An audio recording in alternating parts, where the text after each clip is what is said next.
এই শিলচৰ মহানগৰৰ এই যিটো আপোনাৰ হস্পিটেল ৰোড আছে, ইয়াতে হঠাতে এটা জুই লাগে। জুই লগাৰ পৰা দুটা দোকান, নন্দী এণ্টাৰপ্ৰাইজ বুলি আছে, তাৰ লগতে আৰু এখন দোকান আছে মেডিচিনৰ দোকান, আৰু তাৰ পাছফালে থকা এটা অসম আৰ্হিৰ এটা ঘৰ সম্পূৰ্ণৰূপে মানে জুইত জাহ গৈছে।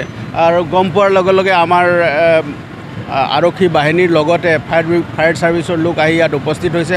ইয়াত আমাক সকলোৱে সহযোগিতা কৰিছে। ONGCৰ আমাৰ ফায়াৰ টেণ্ডাৰ আছে, তাৰ লগতে আমাৰ ওচৰৰ পাজৰৰ যিটো আছাম ৰাইফলৰ ফায়াৰ টেণ্ডাৰ আছে, সকলোৱে লাগি আমি এই যিটো জুই আছিলে সেই জুইটো ইতিমধ্যে আমি নিৰ্বাপিত কৰিবলৈ সক্ষম হৈছোঁ। আৰু অলপ আছে আমাৰ পুলিচ কৰ্মী, তাৰ লগতে ফায়াৰ ছাৰ্ভিচৰ যি কৰ্মী আছে তেওঁলোকে লাগি আছে।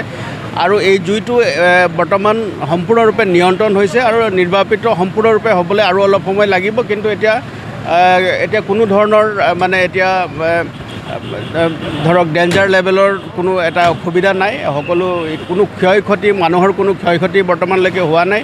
তাৰ লগতে এই তিনিটা বিল্ডিং, এটা অসম আৰ্হিৰ ঘৰ আৰু দুটা দোকান সম্পূৰ্ণৰূপে মানে এই যি অগ্নিকাণ্ড হৈছে তাত জাহ গৈছে। আৰু ইয়াৰ পিছত আমি প্ৰাৰম্ভিক যি তদন্তত আমি গম পাইছোঁ, প্ৰাৰম্ভিক তদন্তত এইটো এটা চিলিণ্ডাৰ, ৰন্ধন গেছৰ চিলিণ্ডাৰৰ পৰা এইটো অগ্নিকাণ্ডটো সংঘটিত হৈছে বুলি আমি গম পাইছোঁ। বাকীখিনি আছে আমি অনুসন্ধান কৰিম। তাৰ লগত ইয়াত কিমান ক্ষয়ক্ষতি হৈছে, আমি যিসকল লোকৰ এই দোকান আছিলে, দোকানৰ যি মালিক আছিলে তেওঁলোককো আমি লগ পাইছোঁ ইয়াতে।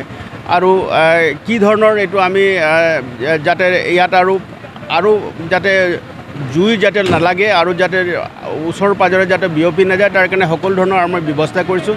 তেওঁলোকে আমাক অনুৰোধ কৰিছে যে ৰাতিৰ ভাগত যিহেতুকে দোকানটোত কিছুমান আচবাজ বহুত ধৰণৰ বস্তু এতিয়া পৰি আছে, তেওঁলোকে ইয়াত আমাৰ আৰক্ষীৰ ব্যৱস্থা কৰিবৰ কাৰণে তেওঁলোকে আমাক অনুৰোধ কৰিছে। আমি সম্পূৰ্ণৰূপে ইয়াত আৰক্ষী বন্দোবস্ত ৰাখিছোঁ যাতে কোনো ধৰণৰ যিসকল অ'নাৰ আছে তেওঁলোকৰো যাতে অসুবিধা নহয়, আৰু সাধাৰণ যিসকল লোক আছে ইয়াত, যিসকলে ব্যৱসায়ী লোকসকলে ইয়াত ব্যৱসায় কৰি আছে, তেওঁলোকৰ যাতে কোনো অসুবিধা নহয় তাৰ কাৰণে আমি সকলো ধৰণৰ বন্দোবস্ত আমি কৰিছোঁ। এতিয়ালৈকে আমাৰ 8টা আৰু এতিয়ালৈকে আৰু এটা আহি পালে আমাৰ 9টা ফায়াৰ টেণ্ডাৰ ইয়াত লাগি আছে।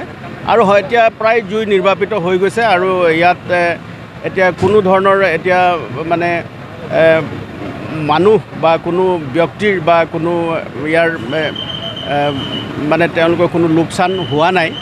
গতিকে আমি বাকী যিখিনি আমি কৰণীয় কাম আছে সেইখিনি আমি কৰি আছোঁ। আৰু যি কাৰণে জুই লাগিছিলে তাৰ কাৰণটোৰ কাৰণে আমি এটা অনুসন্ধান কৰি আছোঁ। আৰু আমি যাতে ইয়াৰ স্থানীয় ৰাইজৰ আৰু ইয়াত বজাৰলৈ অহা লোকসকলৰ আৰু ব্যৱসায়ী লোকসকলৰ যাতে অসুবিধা নহয় তাৰ কাৰণে আমি সকলো ধৰণৰ ব্যৱস্থা কৰিছোঁ।